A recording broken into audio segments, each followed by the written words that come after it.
Hebreus, capítulo 12, verso 22 a 24.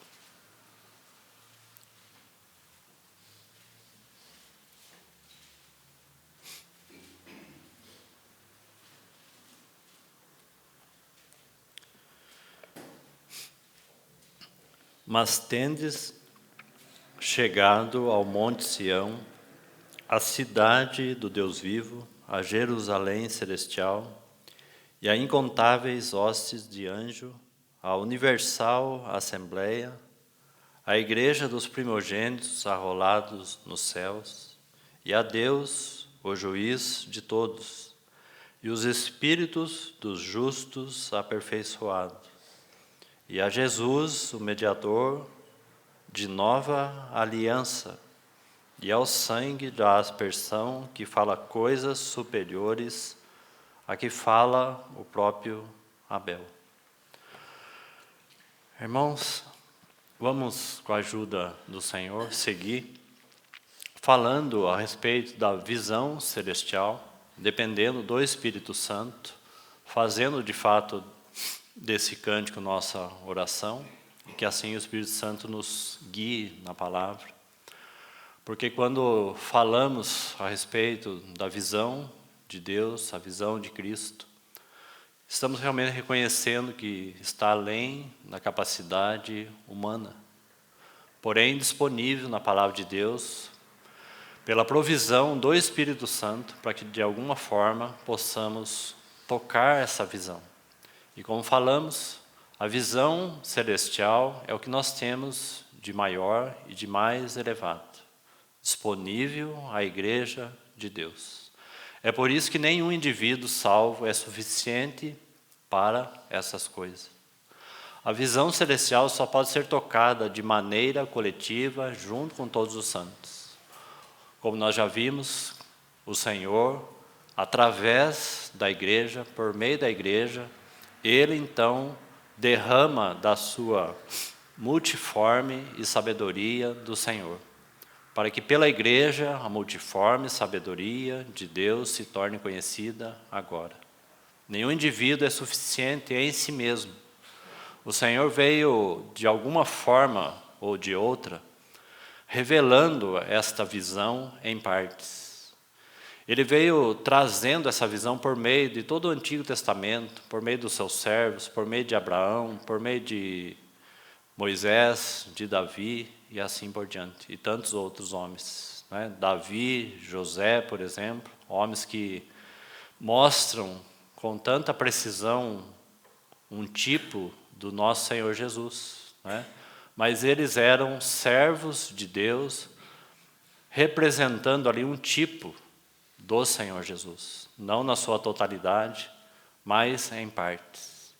Graças ao Senhor, nós temos o Espírito Santo foi enviado da parte de Deus, para que pudesse revelar aos nossos corações, então, esse propósito de Deus que estava guardado em silêncio nos tempos eternos. Estamos vendo então a relação da visão celestial e a igreja de Deus, e de maneira mais particular, a visão celestial e as assembleias de Deus, porque está disponível a todas as assembleias do Senhor, desde que elas se voltem em dependência do Espírito Santo e elas retornem à Palavra de Deus como centro e como guia da vida de cada uma dessas assembleias.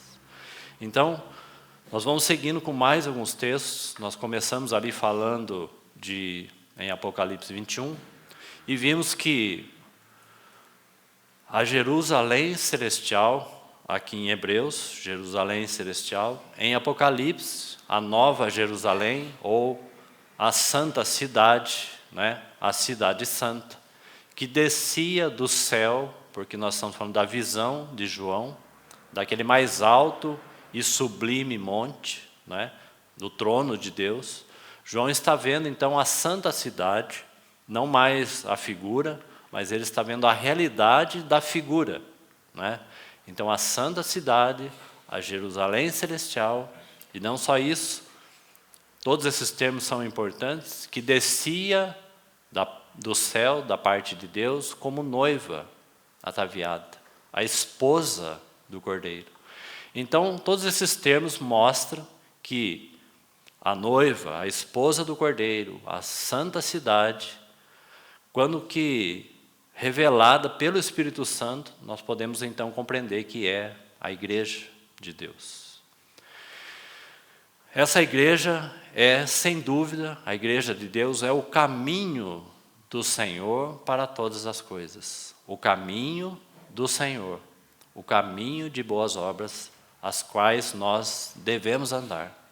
E vimos em Apocalipse 19, a respeito das bodas do Cordeiro, e vimos que o Senhor mesmo preparou aquele vestido e foi-lhe dado a ela, a noiva do Cordeiro, a igreja. Foi o Senhor que preparou as primeiras vestes, aquela primeira vestimenta, como falamos, que fala da obra da justificação. O sangue derramado é a primeira vestimenta. São justificados que pode ser agora, junto com os santos, ornamentado. É a noiva que desce do céu ataviada, não é um indivíduo. Mas aquilo que o Senhor faz nos indivíduos, justificando cada um, santificando cada um, para que junto com todos os santos, como noiva, como igreja agora ornada e ataviada. Então o Senhor mesmo que preparou essas vestes, as duas vestes, a veste da justificação e também a veste, o vestido, os adornos, o caminho das boas obras, né? Porque essa outra vestimenta, o vestido ali da noiva, falando das bodas, são os atos de justiça dos santos. É Apocalipse 9, né? Então, é o testemunho dos santos, são os atos de justiça dos santos, na medida então que eles se apropriam desse vestido, porque lhe foi dado a ela vestir. Então a nossa responsabilidade como igreja do Senhor é tomar tudo aquilo que é de Cristo e vestir dele e revestir. Despir do velho e revestir do novo. Por isso que entoamos esse cântico.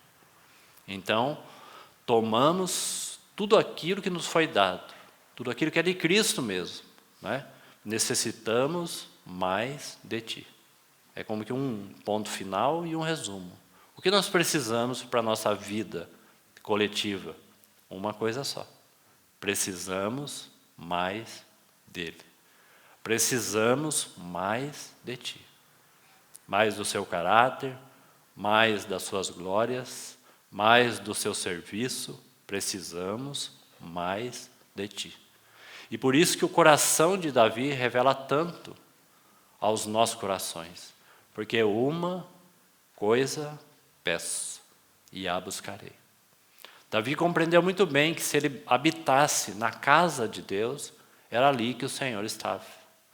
Uma coisa só eu peço e a buscarei, que eu possa habitar na casa. Outro termo para santa cidade, é outro termo para noiva, a casa de Deus. É uma outra expressão que nós já vamos encontrar aqui na carta aos Hebreus. Casa de Deus, né?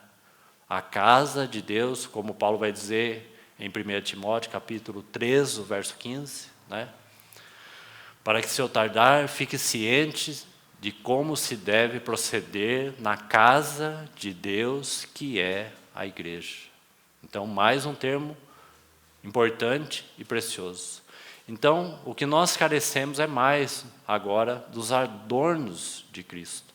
Então, quanto mais vamos vestindo de Cristo, mais semelhante a Ele nós somos. Mais a igreja, mais a noiva será ataviada, ornada, mais semelhante a Cristo. Quanto mais nos vestimos, mais semelhante a Ele. E assim Ele pode retornar e buscar aquilo que Ele mesmo nos deu. E vimos também em Efésios capítulo 1 que Ele nos fez herança dele. Somos a sua herança, o seu povo, a sua igreja. Ele nos fez para isso. Esse foi o caminho que Ele mesmo preparou. É a provisão dele. Ele nos fez herança dele mesmo. Fomos criados nele. Somos feitura dele, feito por ele. Então vimos isso também, que ele nos fez herança. Então agora o que ele está fazendo? O herdeiro de todas as coisas, ele está tomando posse, se apropriando daquilo que ele mesmo fez. Como que tomando para si o que é de direito. Por outro lado, nós sabemos que o nosso Senhor é para nós também nossa herança. Então, o que nós devemos fazer? Abrir mão de tudo que é nosso e reivindicar tudo aquilo que é dele. Porque ele é a nossa herança. Então, se ele vai se apropriando daquilo que é dele, a sua igreja, nós também devemos, em contrapartida, nos apropriar de tudo aquilo que nos foi dado. Porque ele é a nossa herança, né? Aquele que é herdeiro tem que tomar posse da sua herança, se apropriar dela. Então, nosso Senhor Jesus vai se apropriando da igreja, vai se apropriando de nós. E nós vamos nos apropriando dele. Ele é a nossa herança e nós somos a sua herança. Cristo e a igreja. Essa união plena, então, perfeita e bonita, provida por Ele mesmo. Então, é através das igrejas de Deus que é o caminho do Senhor para manifestar todas as coisas.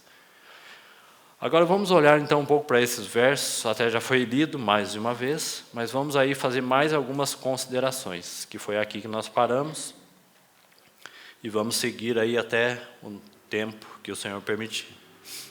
No verso 22, nós temos essa expressão aí, mas tendes chegado ao monte Sião. Com a ajuda do Senhor, aos poucos, nós vamos buscando o sentido dessa figura, o monte. Como nós falamos, João está tendo a visão do mais alto e elevado monte. E agora, Hebreus vai dizer que nós temos chegado ao monte Sião. Nós sabemos que o monte Sião é uma figura lá do Antigo Testamento. Como já falamos, é o lugar onde Davi, um homem segundo o coração de Deus, porque Deus mesmo separou Davi para isso, ungiu Davi para isso, capacitou Davi para isso, para que Davi, então, mediante o caminhar ou o caminho da cruz, ele e os seus valentes, então tomaram aquela cidade chamada Jebus, e ali passou a ser este lugar chamado Monte Sião. Eles edificaram ali a Jerusalém.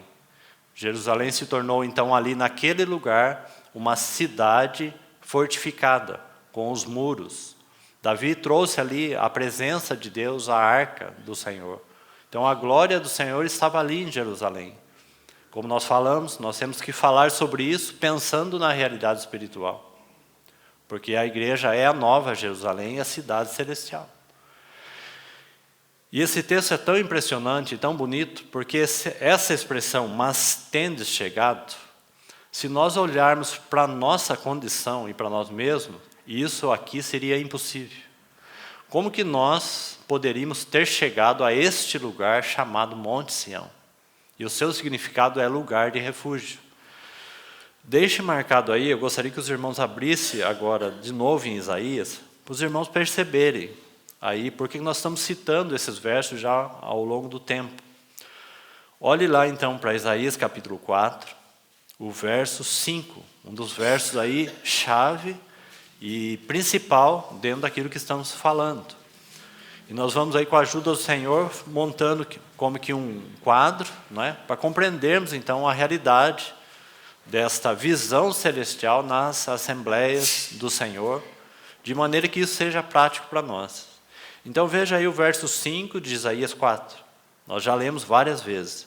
Criará o Senhor sobre todo, está vendo aí? Sobre todo o monte Sião. Hebreus está dizendo que nós temos chegado, ou tendes chegado ao monte Sião. Se nós pararmos até aí, nós temos que fazer uma pergunta, nós já vamos falar sobre ela. Como que nós chegamos ao monte Sião? Então, por isso que, se vocês puderem, né, estudar a história de Davi, penso que vai ajudar muito. Porque como que Davi chegaria ao monte Sião? Os irmãos conhecem quem era Davi, pelo menos alguma coisa. Davi era aquele homem de aparência tão fraca, rejeitado, desprezado pelos seus irmãos. Ele estava lá no meio do campo, cuidando daquelas pequenas ovelhas, desprezado por todos, né? Então, os seus irmãos, sua casa, não via Davi como alguém forte, valente, que pudesse assumir o reino. Mas o Senhor é assim que Ele faz as coisas. Ele toma aquilo que para os homens não possui nenhum valor, mas o Senhor, como Ele ensina nos evangelhos, o próprio Senhor Jesus, o Senhor nunca está olhando a aparência, mas Ele está olhando o coração. E para o Senhor Davi, aquele frágil homem, aquele desprezado homem, que parecia não ter nenhum vigor e força, muito menos para assumir um reino, Deus vê neste coração um coração valente. Um coração que poderia conquistar este lugar, o Monte Sião, e colocar ali a glória do Senhor, a presença do Senhor.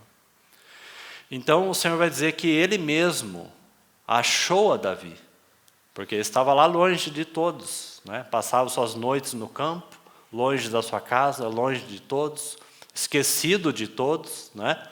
Então, se você ler, não precisa abrir, se você ler Atos 13, verso 22, lá a expressão está assim, que Deus, então, havia desprezado Saul, né? E ele achou a Davi. Que expressão tão bonita. Porque a mesma ideia, Deus achou a Davi, é assim que também Deus encontrou a Jesus. Deus o Pai encontrou a Jesus como homem. Sabe quando? Quando Jesus é batizado no Rio Jordão, então Deus vai falar algo sobre ele. E a voz que brada do céu é: este é o meu filho amado, em quem eu tenho todo o meu prazer. Em outras palavras, sabe o que Deus está dizendo? Eu encontrei o homem segundo o meu coração. Certo? Por que o homem? Porque Adão, o primeiro homem, havia falhado. Adão não cumpriu com a vontade de Deus. Ele não só caiu em pecado, queridos irmãos, mas ele desvia do propósito de Deus. Não é só uma questão de um ato pecaminoso de Adão, que trouxe, então, sim, uma herança de pecado a todos que vieram, já que Adão era o primeiro homem. Então, Adão foi o primeiro homem criado por Deus. Jesus é o último Adão, ou o segundo homem. Porque para Deus, ele lida com esses dois homens. Se em Adão todos morrem, então em Cristo todos são vivificados. Dois homens. Um levou toda a raça humana à queda. O outro, para aqueles que creem, levará toda a raça humana à vida e à glória. Ou à ressurreição do nosso Senhor. Não é? Então, depois dessa queda de Adão, do desvio da vontade de Deus, do propósito de Deus, quando essa voz brada do céu, da parte de Deus, ele está falando assim: eu achei o homem de Deus. Deus está falando assim: eu encontrei agora um homem segundo o meu coração. Este é o meu filho amado em quem tenho todo o meu prazer. Porque agora Jesus está como homem na terra. Ele nasceu do ventre de Maria. Ele foi gerado por Maria. Ele é um homem. E Deus encontrou nele um coração, o seu coração nele, segundo a sua vontade. Agora Deus está buscando em todos os homens, não é? O quê? O mesmo coração. Por isso que Jesus se tornou padrão, modelo para todos os homens. Como foi lido aqui, o varão de Nazaré, não é? O varão aprovado por Deus. Esse é o homem de Deus. Mas nós encontramos então essa expressão para Davi, porque Davi é um tipo. E Deus está olhando para Davi com todas as suas deficiências e fraquezas, e ele encontra em Davi, porque Deus mesmo colocaria ali nele o seu coração, mas ele achou a Davi. Então veja a semelhança dessas duas expressões. Deus achou a Davi. Se você ler 1 Samuel 13, 14, você vai encontrar que Deus buscou a Davi, já que Atos está se referindo a essa passagem. Então em Atos nós temos Deus falando que achou a Davi, esquecido lá, mas Deus achou a Davi. Em 1 Samuel 13, 14, lá é dito que Deus buscou a Davi. E nós sabemos que Deus buscou, e não só isso, ele ungiu a Davi. Então aí está a chave. Deus o capacitou, Deus ungiu. E baseado nessa provisão e nessa capacitação, Davi então desenvolveria sua vida seguindo o caminho da cruz até que ele conquistasse o Monte Sião, o lugar de refúgio, um lugar de um grande testemunho da casa de Deus perante todas as nações. Certo? Agora um outro aspecto dessa expressão, achei a Davi, ou então Deus falando para o próprio filho, né? Eu encontrei o meu eleito, eu encontrei em quem eu tenho todo o meu prazer. Deus encontrou a seu filho quando ele estava ali na terra, um homem segundo o coração de Deus. Nosso Senhor Jesus, agora, ele passou pela morte, foi sepultado e ressuscitou. E Ele está no trono assentado. Agora, queridos irmãos, quem está na terra, à luz de Efésios, capítulo 2, é um outro homem. Agora, um homem coletivo. Lembre-se, nós já citamos esse texto várias vezes, para que dos dois, judeus e gentios, fizesse, por intermédio da cruz, nele mesmo, um só homem. Então, monte o quadro e trace a linha. Agora não é Davi, agora não é o Senhor Jesus, apenas como homem.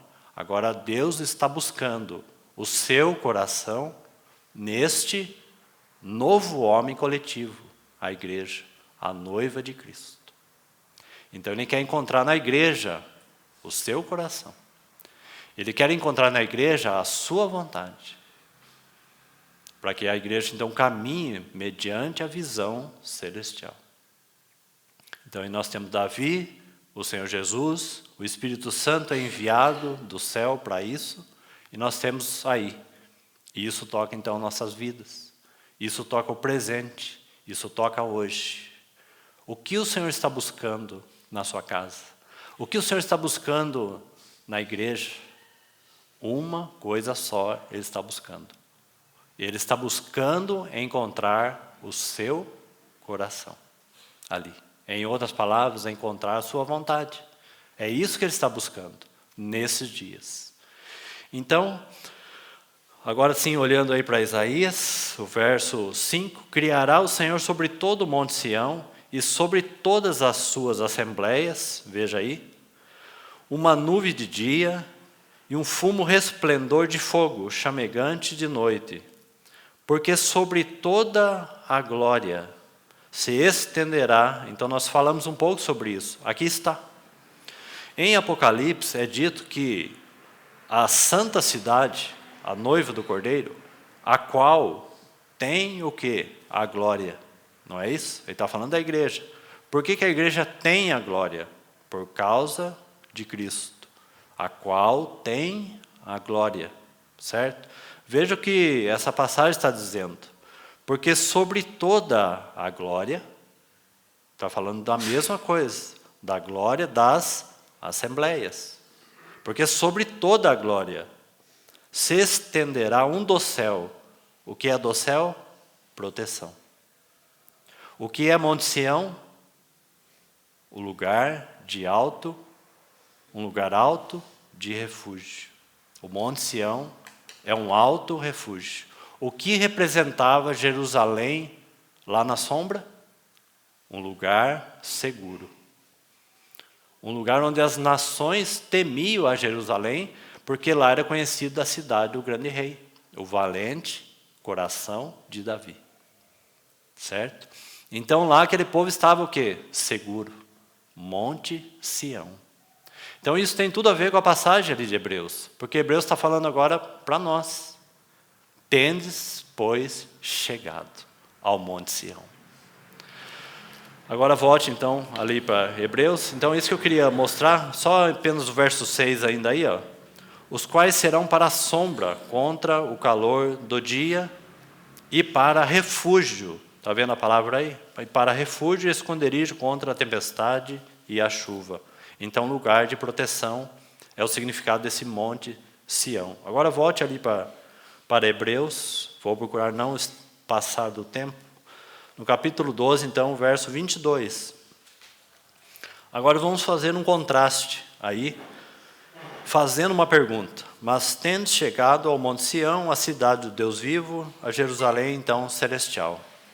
Aí ele fala da universal assembleia, a igreja como um todo, o corpo de Cristo, apenas explicando rapidamente aí. A igreja dos primogênitos, uma referência clara dos santos do Novo Testamento, por isso a igreja dos primogênitos. E o que mais? E aos espíritos dos justos aperfeiçoados. Os justos aperfeiçoados são os santos do Antigo Testamento. Não é? Por que eles são colocados juntos? Porque eles estão olhando com uma grande expectativa desses acontecimentos, da realidade celestial. Então eles estão lá atrás, eles são os santos do Antigo Testamento, aguardando a obra de Cristo e a justificação para que eles sejam salvos. Então, eles estão olhando para adiante, ainda que de maneira obscurecida, sem compreender claramente o que de fato significa todas essas coisas, né? Então, eles estão olhando para frente, para aquilo que Deus traria de uma forma mais real e verdadeira. Então, guarde essa expressão, porque no verso 22, mas tendo chegado, faz um contraste aí, onde essa palavra aparece no verso 18 e lá no verso 4. Observe aí, no sentido negativo. Olha o verso 4 do capítulo 12. Ora, na vossa luta contra o pecado, ainda não tendes resistido até o sangue. Olha o verso 18. Ora, não tendes chegado ao fogo palpável e ardente. E aí no verso 22 nós temos, tendes chegado ao Monte Sião. Essas duas porções que mostram que não tendes, se refere que nós não passamos, então guarde isso. Olha aí o verso 3 aí. Considerai, pois, atentamente aquele que suportou tamanha oposição dos pecadores, o nosso Senhor Jesus. Certo? O que mais? Contra si mesmo. Para que não vos fatigueis desmaiando em vossas almas. Olhando para o contexto, nenhum desses irmãos aqui, em Hebreus aqui, ainda não teriam sido martirizados.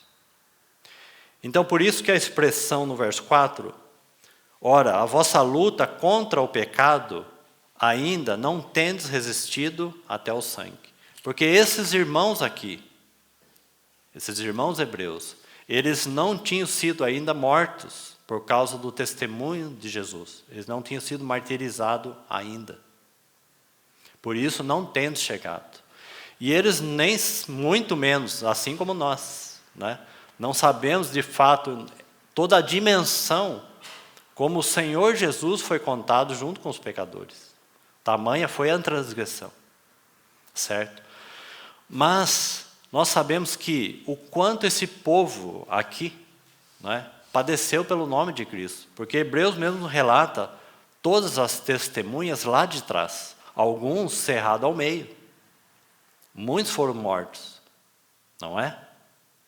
Agora, a pergunta é para nós. Nós passamos por isso? Nós nem sequer sabemos. Eles também não sabiam a dimensão do que o Senhor passaria. Nós também não sabemos. Agora, eles passaram muitas coisas que nem nós sabemos. E não passamos o que eles passaram. Então, não tendo chegado, não tendo resistido até o sangue. Eles não foram martirizados, alguns, mas os lá de trás foram. Os do antigo foram. José mesmo. O que aconteceu com José? A própria vida de Davi. Como foi a vida de Davi? E tantos outros homens. Como foi a vida do próprio Abraão, que teve que oferecer ali o seu filho mais amado por sacrifício a Deus? Quem de nós passou por alguma dessas coisas? Nós, talvez outros não, mas de modo geral, nós aqui nem sabemos o que é isso. Claramente não. O que é de fato ser perseguido pelo nome do Senhor. Então esta é a primeira expressão, não tendes. A outra está no verso 18, então vamos para ela.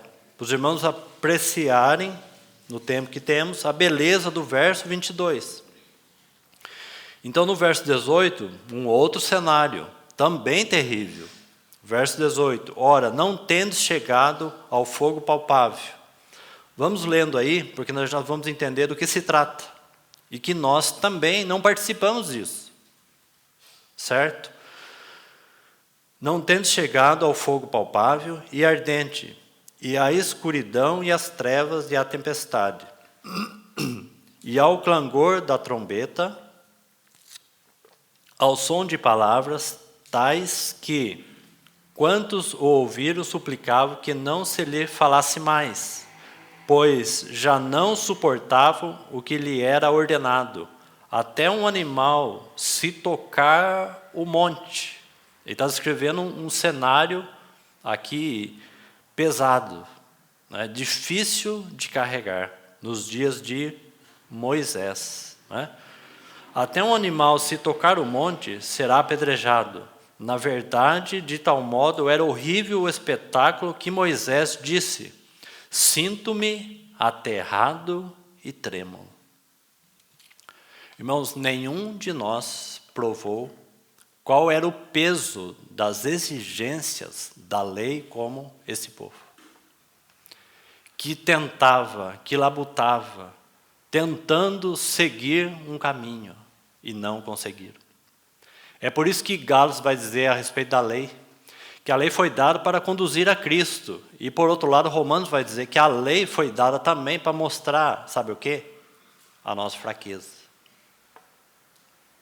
Vai falar assim, vocês, sem Cristo, sem Deus, não podem fazer nada. A lei foi dada para isso. A lei foi dada para falar assim, não cobiçarás. Aí nós descobrimos o quê? Quando nós aprendemos esse mandamento, não cobiçarás, o que Romanos vai dizer? É como que um holofote, né? A lei é um holofote. Então, não cobiçarás. Aí nós viramos assim, o que deparamos? Com o nosso coração cobiçoso. Então é isso que a lei fez. Só que a lei fez assim, o vosso coração então é cobiçoso. Aí nós olhamos para a lei e o que nós fazemos? Isso é problema seu, você resolve. Não tinha solução. Até um animal então se aproximasse do Monte Santo, era apedrejado. Moisés estava exausto.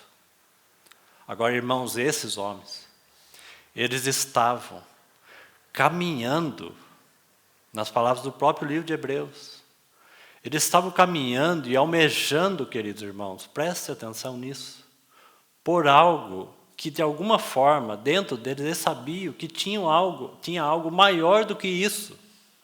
Tanto Moisés, Abraão mesmo que é citado, um herói da fé, um homem da fé, aguardava, nós lemos isso, aguardava a cidade que tem fundamento.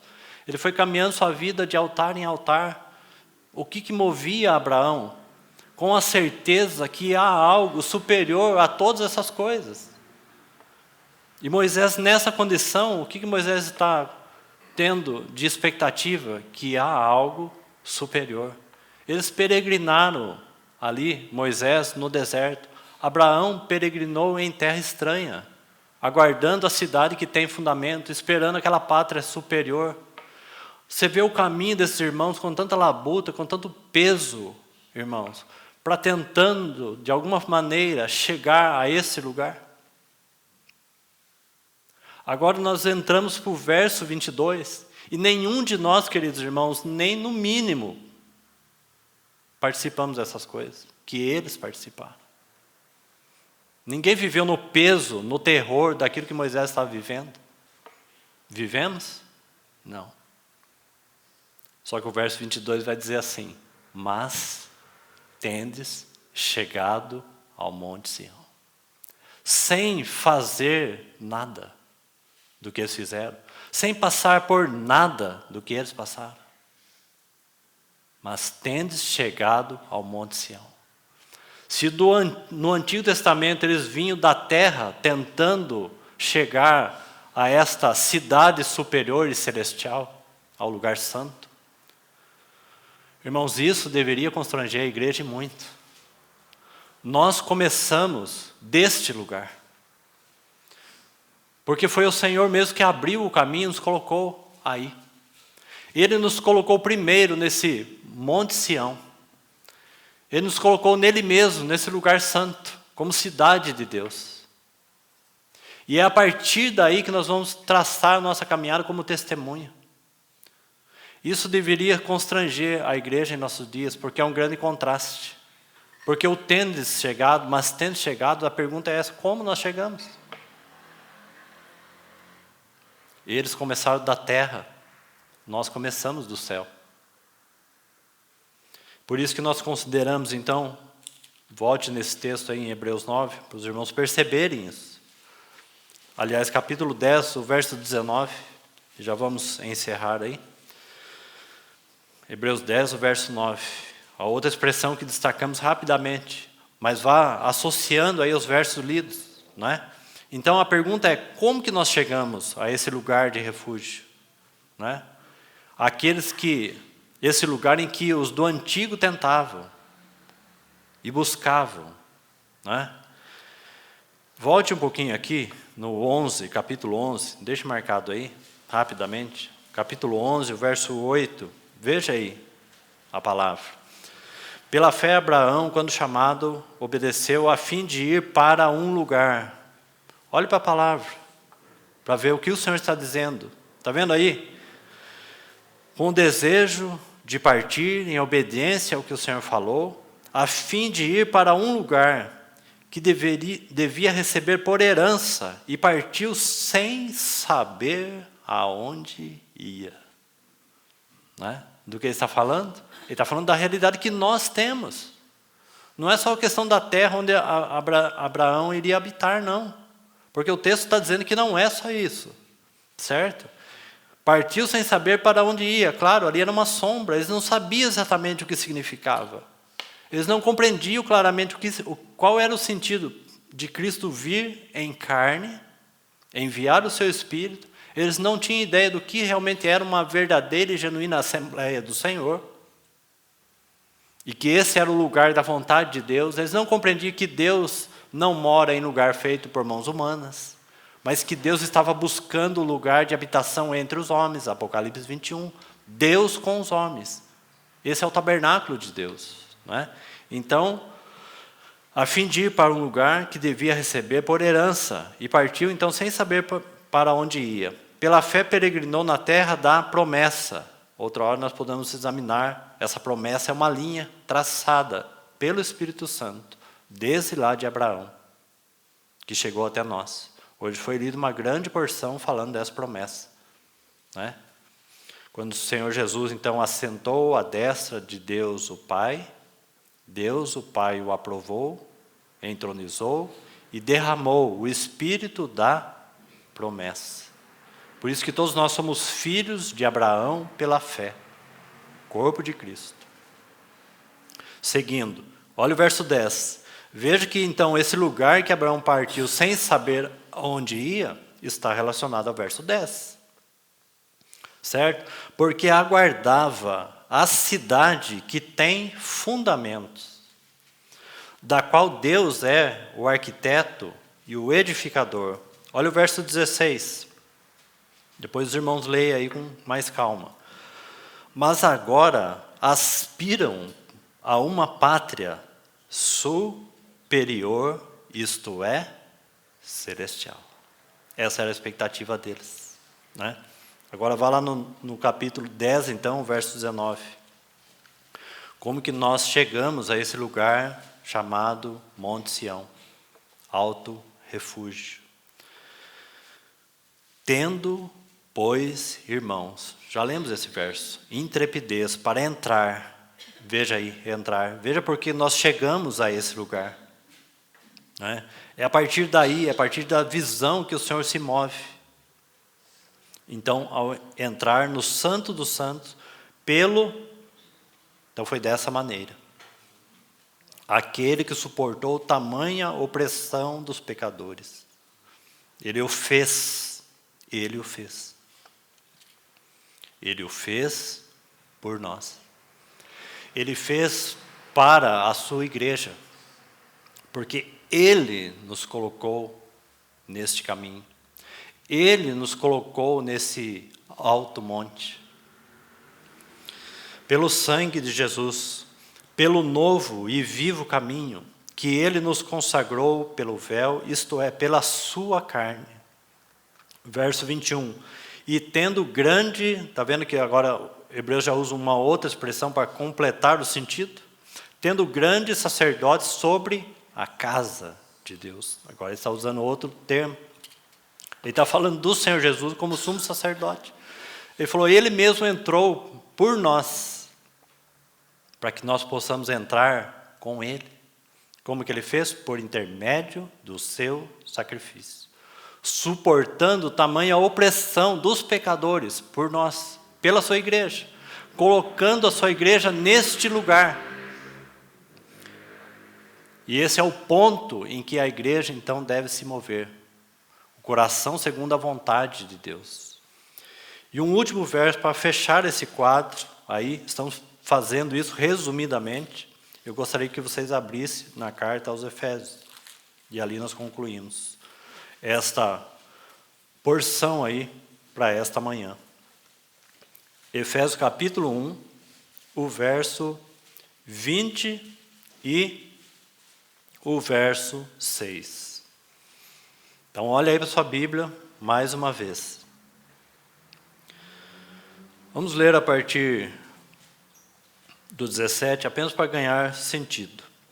Para que o Deus de nosso Senhor Jesus Cristo, o Pai da glória, toda essa glória que estamos falando, esse cenário de glória, vos conceda espírito de sabedoria e de revelação, no pleno conhecimento dele, já falamos sobre isso, iluminados os olhos do vosso coração, para saberes qual é a esperança do seu, de Deus, né? O chamamento de Deus, qual a riqueza da glória da sua herança nos santos, viu? A herança que Deus tem nos santos.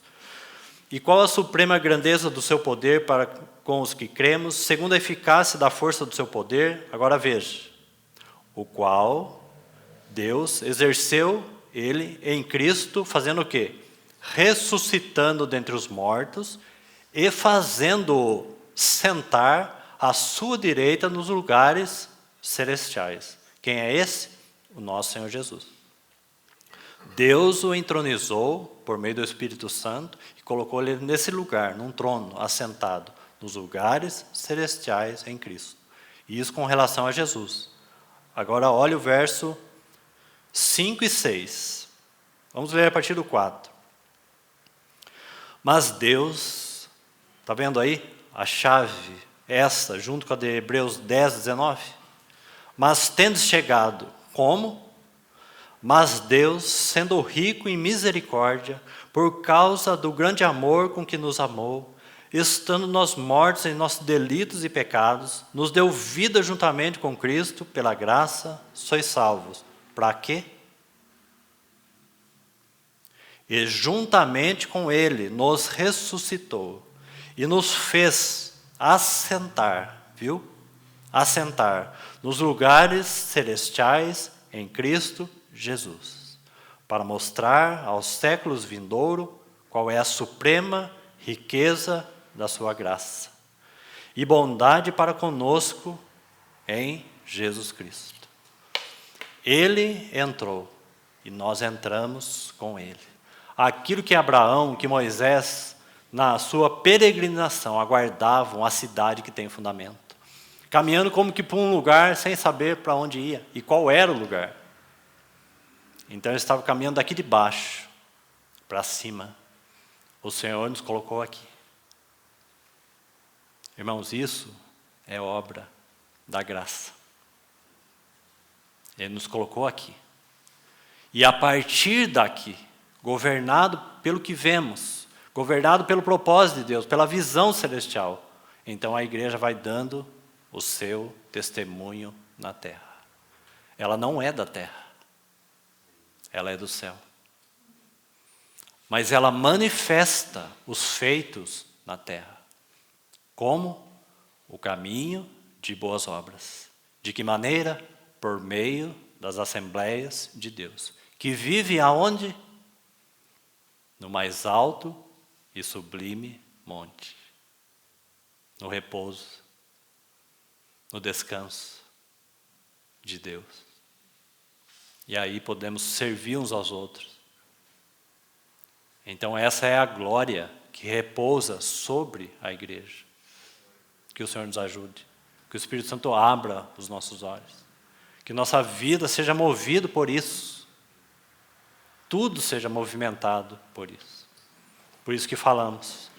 Se o Senhor conceder luz aos nossos corações, nossa vida, de fato, será mudada. E por isso que, então, entoamos esse cântico.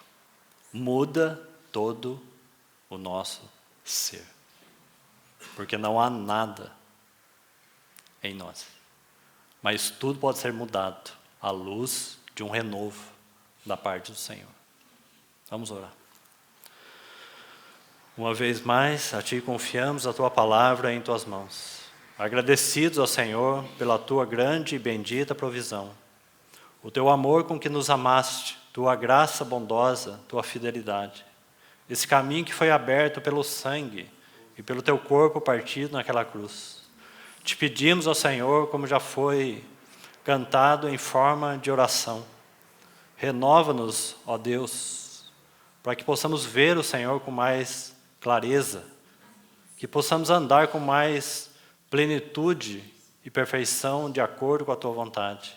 Coloca em nós, Senhor, nos nossos corações a Tua vontade. Nos ajuda na nossa limitação, na nossa fraqueza e na nossa falta de fé. Nos ilumina, ó Senhor, pelo Teu Espírito e por meio da Tua palavra. É em Teu nome que nós oramos, agradecidos por mais esta manhã. Em nome de Jesus, amém.